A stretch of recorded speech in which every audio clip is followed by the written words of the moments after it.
Salut dans le rôle, bonjour à tous. On continue le Rig Veda, hein, voilà, Euh, en reculant dans les mandalas, hein. Et on était dans le huitième la dernière fois, donc là maintenant on est dans le septième, ce qui est assez logique dans le système dans le principe de retourner dans l'autre sens. Alors, bon, c'est dans le septième mandala, c'est un mandala qui est très important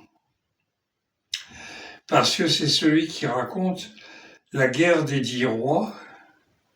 C'est pas que j'aime particulièrement les guerres, mais ça explique pourquoi et comment les choses se sont passées pour que d'une période assez troublée avec des combats même entre les tribus ou des clans védiques, euh,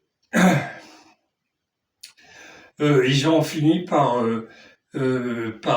faire un grand peuple avec bon peut-être des différences locales, etc. Mais ça c'est normal. Et et comment les 5 peuples védiques se sont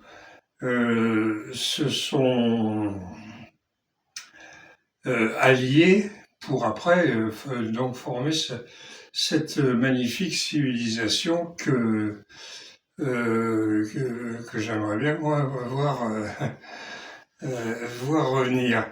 Euh, alors je vous raconte que la guerre des 10 rois vite fait. Hein, ils étaient 5 clans, peuples, on va dire peuple.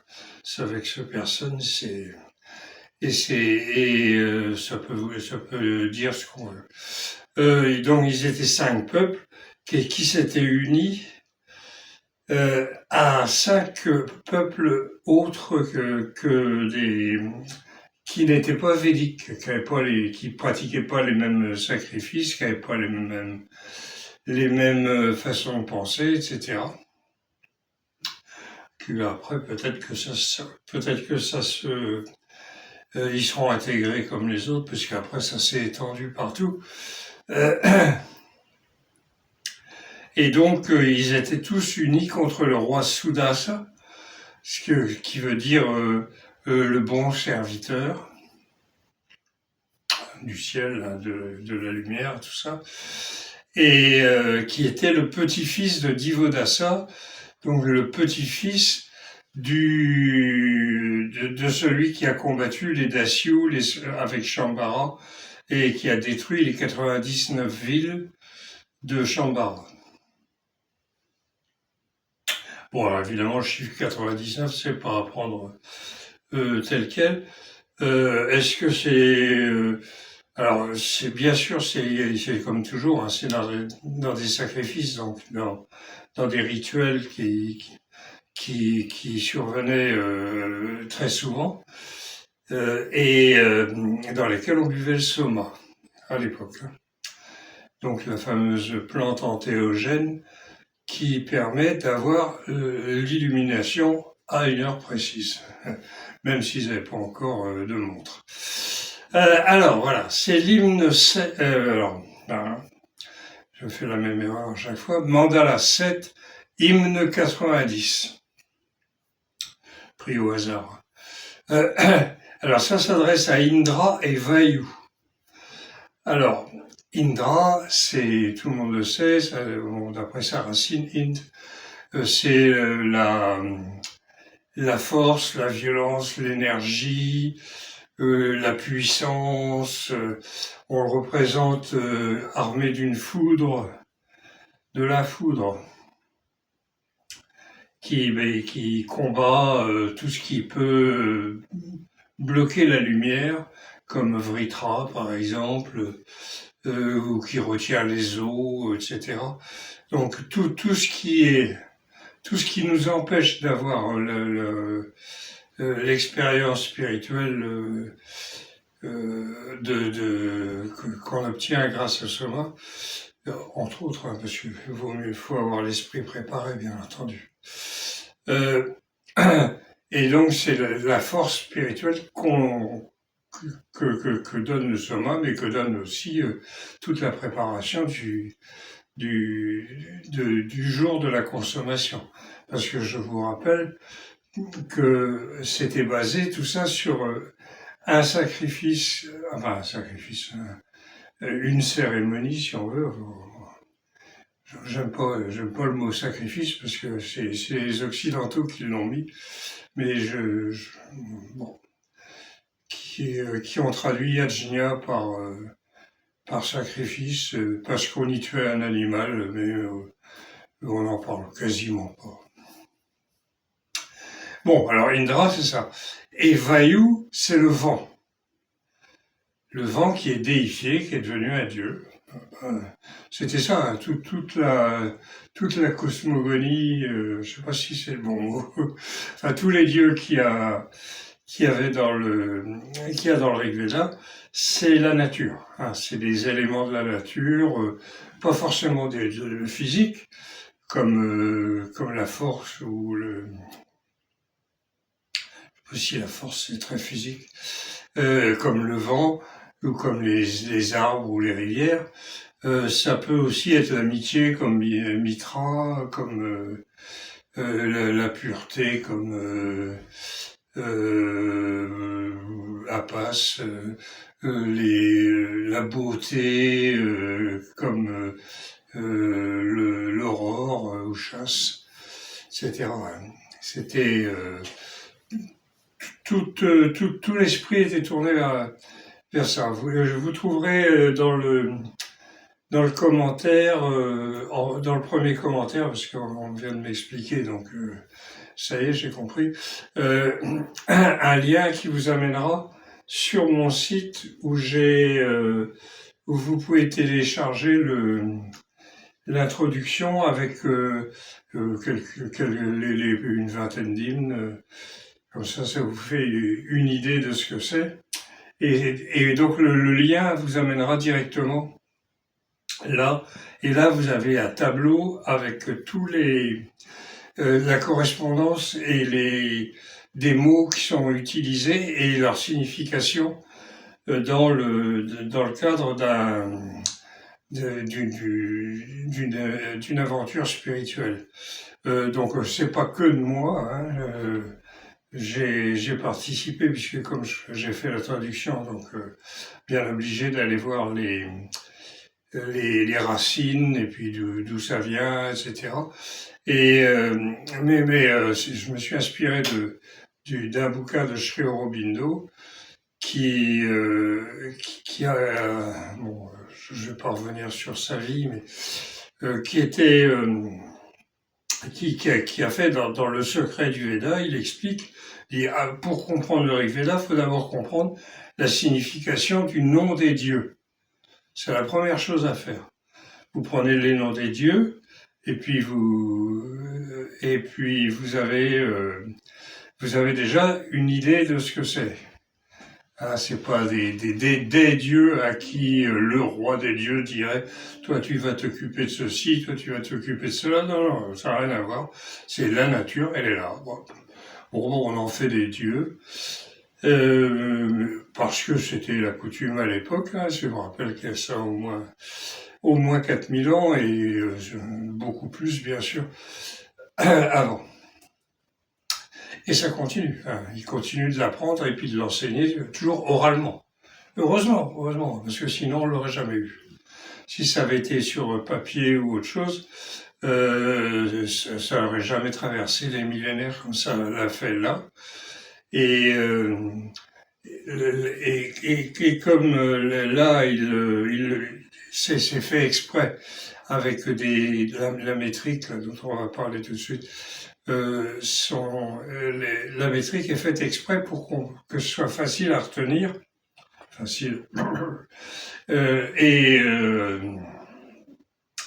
et que ça puisse être transmis au son près. Parce que sinon ça coince. S'il y a un son qui n'est pas exactement placé au bon endroit, clac, ça coince. Ça claque dans l'esprit, ça, ça pose un problème. Bon, alors, le Rishi, alors, bon, alors là, ça c'est Vashista Maitra Varuni. Il y a donc tout ce tout ce mandat-là vient enfin a été écrit par la famille de Vashista, famille à prendre au sens large. Hein. Ça ne veut pas dire que c'est les enfants, ça peut très bien être simplement des gens qui se réclament de lui. Et donc Maitra Varuni, ça vient de Mitra et de Varuna, qui sont, ils sont toujours ensemble, ceux-là. Donc Mitra, c'est l'amitié, et Varuna, c'est ceux qui entourent. Donc Vashista était le Purohita, c'est-à-dire l'équivalent du chapelain chez les Occidentaux. Hein, dans le temps, celui qui avait enfin la noblesse occidentale, et ils avaient tous un chapelain qui veillait bien à ce qu'ils fassent leur prière, qui respecte plus ou moins.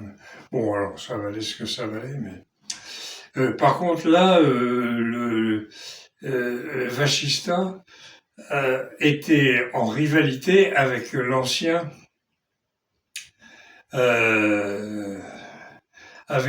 Purohita. Ça c'était non, je ne sais plus comment il s'appelait. Ça m'en reviendra. Et donc, il y en a un qui a pris le côté des rebelles, on va dire rebelles, comme ça. Et celui-là était celui qui a été choisi par Sulasa. Ça tombe bien, c'est lui qui a gagné. Donc, voilà. Donc, alors, la métrique, c'est les Trishtup. Enfin, Trishtup, et puis deux qui sont dérivés du Trishtup. Bon, alors là, je l'ai dit, je le répète à chaque fois. Ça n'a aucune importance, puisque ce sont une fois que c'est traduit en français, les mots sont plus les mêmes, le son n'est plus le même, le nombre de pieds n'est plus le même, donc tout ça n'a plus aucune importance. Mais bon, pour les amateurs de statistiques ou autres. Alors, les jus qui possèdent la douceur ont été apportés par les lumineux Advaryu. Désirant des héros, ô Vayu, apporte ce qui a été préparé, va boire le jus de la douce plante. Alors là, c'est pas compliqué du tout. Je vais regarder la note de bas de page que j'ai mis pour Advaryu. Ah oui, c'est une catégorie de prêtres qui était chargée de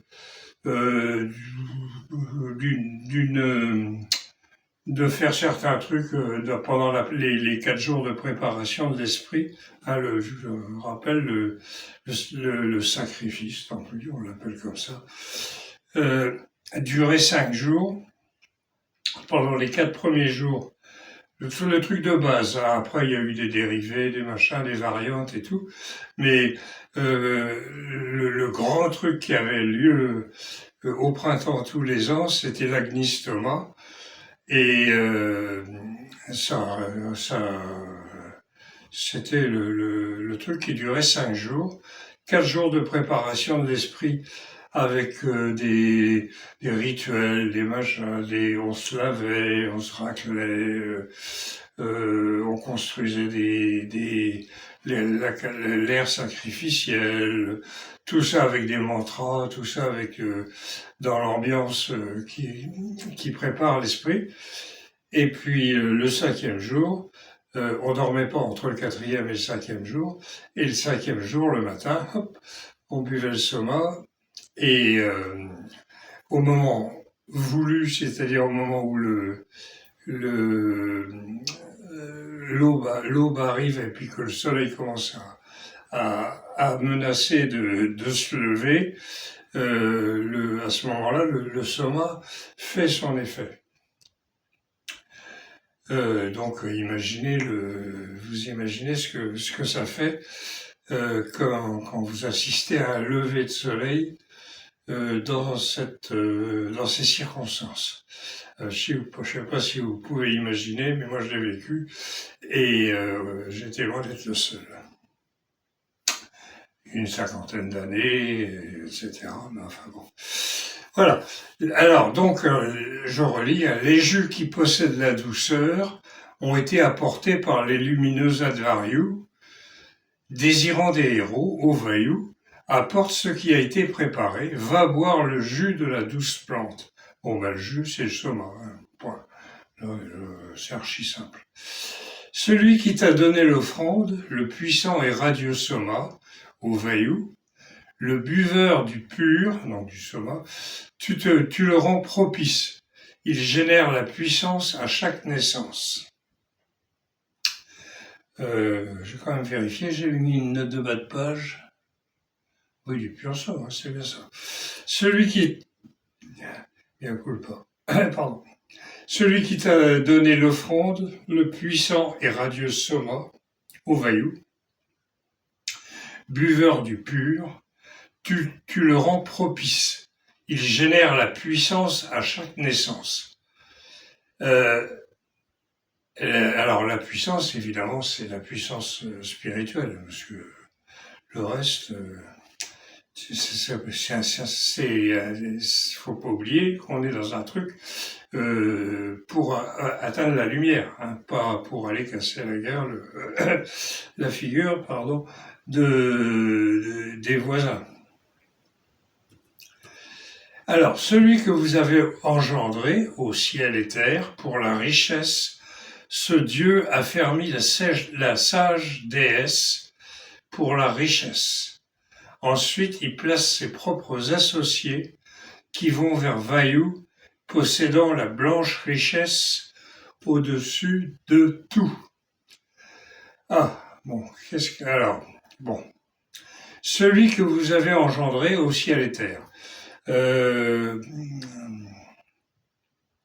Oui, alors là, le ciel et la terre, donc ils ont engendré pour la richesse, donc pour l'élévation spirituelle et la richesse spirituelle, l'illumination. Ce Dieu affermit la richesse, affermit la sage déesse pour la richesse.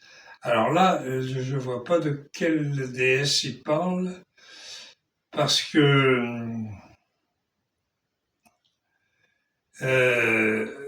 parce que la blanche richesse, si, c'est l'aurore, oui, bien sûr, au-dessus de tout. Mais comme c'est pas adressé à l'aurore, bon, on peut avoir un doute. Donc celui que vous avez engendré au ciel et terre pour la richesse, ce Dieu affermit la sage déesse pour la richesse. Ensuite, il place ses propres associés qui vont vers Vayu, possédant la blanche richesse au-dessus de tout. Bon, c'est l'illumination, l'aurore qui symbolise l'illumination, puisqu'elle arrive, elle surgit de la nuit et elle éclaire le monde. Oui, c'est tout simple. Les aubes se lèvent claires et sans tache. Ceux qui méditent ont trouvé la vaste lumière. Voulant des vaches, ils ont ouvert l'enclos qui les retenait. Les eaux venues du ciel ont coulé. Les aubes se lèvent claires et sans tache. Ceux qui méditent ont trouvé la vaste lumière. Voulant des vaches, ils ont ouvert l'enclos qui les retenait. Les eaux venues du ciel ont coulé. Bon, alors, une petite explication. Les aubes claires se lèvent claires et sans tache. Bon, ben ça c'est normal. On vient d'en parler. Ceux qui méditent ont trouvé la vaste lumière, bah oui, hein, c'est pas nouveau. Enfin, c'est pas nouveau. Ils pratiquaient. Hein. On voit bien dans les sceaux qu'on a trouvés à Mohenjo-Daro, Arapa, Rakigari, etc. Des types qui sont en position de méditation. Ne serait-ce que leur façon de s'asseoir. Hein. Ils ont les deux pieds collés comme ça et les plantes des pieds. Hein. Essayez de le faire, vous allez voir. J'ai vu quelqu'un qui le faisait naturellement tout en discutant. Une fille. Moi, je peux pas. Hein. Même quand j'étais jeune, je pouvais pas. Et ça c'est vieux. Bon, alors ceux qui, voilà, voulant des vaches, ils ont ouvert l'enclos qui les retenait. Ben, ça, c'est une allusion au vol des vaches par les panis. Comme quoi ça s'est passé il y a quand même assez longtemps. Et comme ça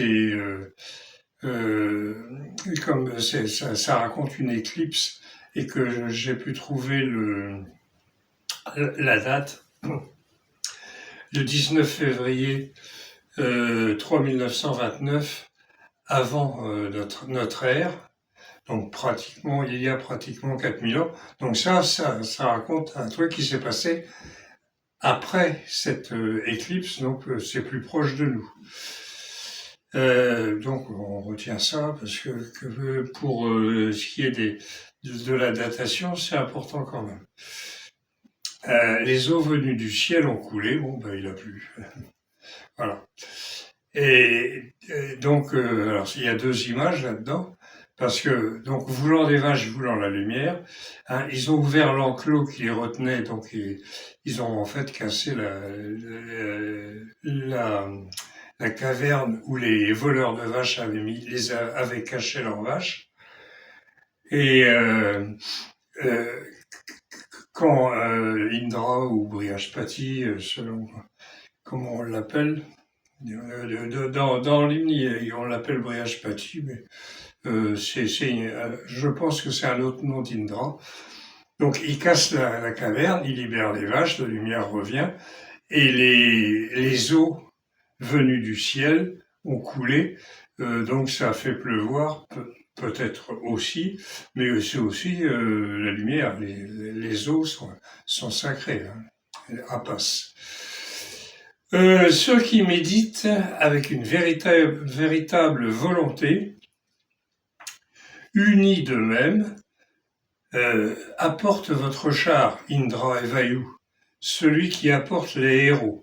Ils s'unissent, tirés par les deux puissants tachetés. Alors bon, les deux puissants tachetés, je pense que c'est les chevaux. Coucou, les chevaux qui tirent le char. Oui. Ceux qui méditent avec une véritable volonté, unis d'eux-mêmes,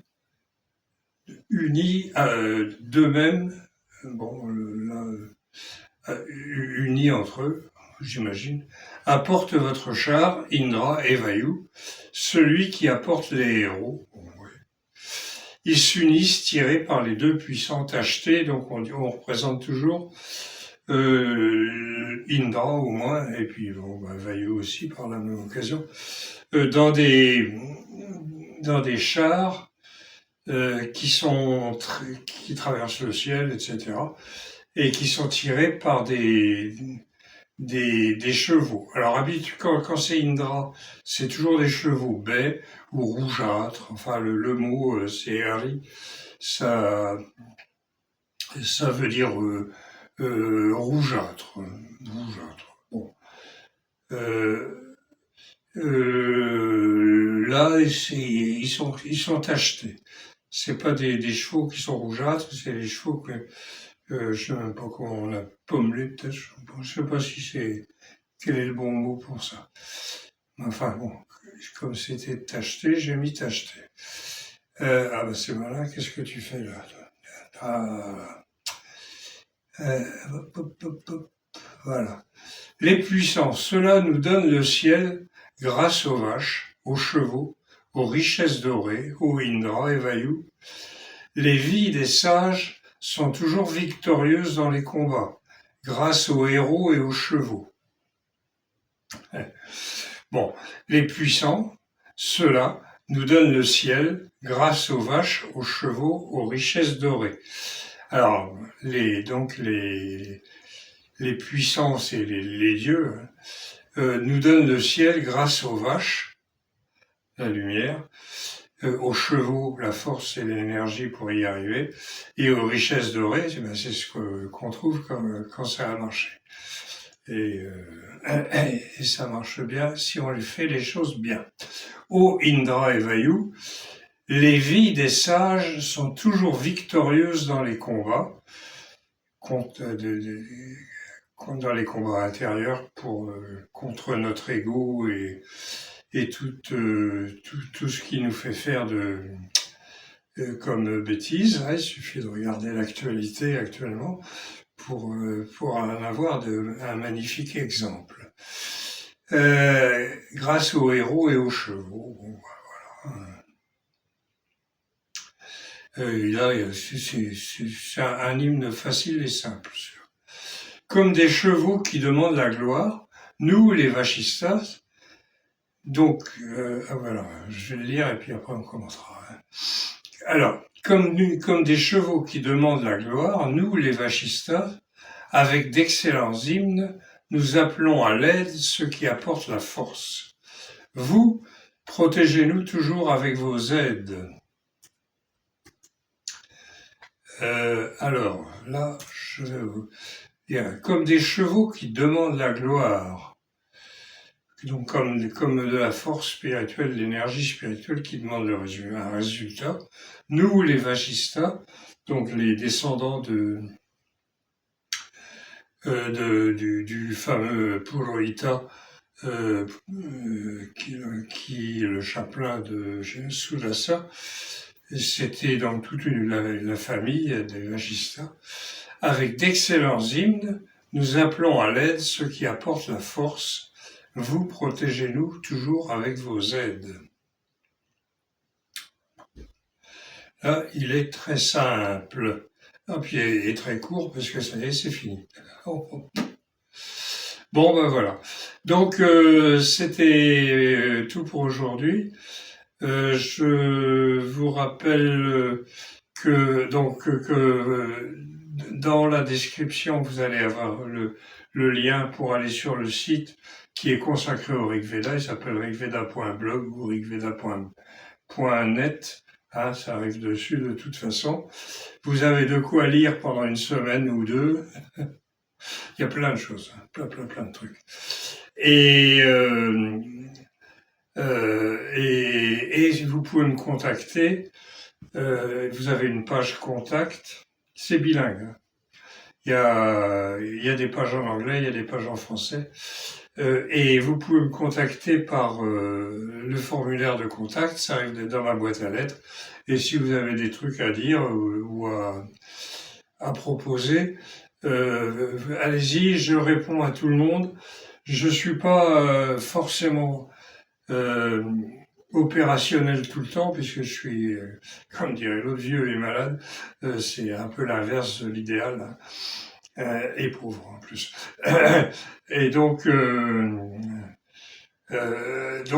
j'ai du mal à suivre, mais là on va me changer mon traitement et je devrais normalement reprendre un peu de poil de la bête et pouvoir me apporter quelques modifications. Et en particulier, on m'a fait des suggestions qui peuvent être intéressantes, comme un truc où on peut débattre et puis chacun apporte ses idées, mais je ne vois pas du tout comment faire. Donc pour l'instant, je suis trop dans le cirage. Quand ça ira mieux, je me mettrai là-dessus.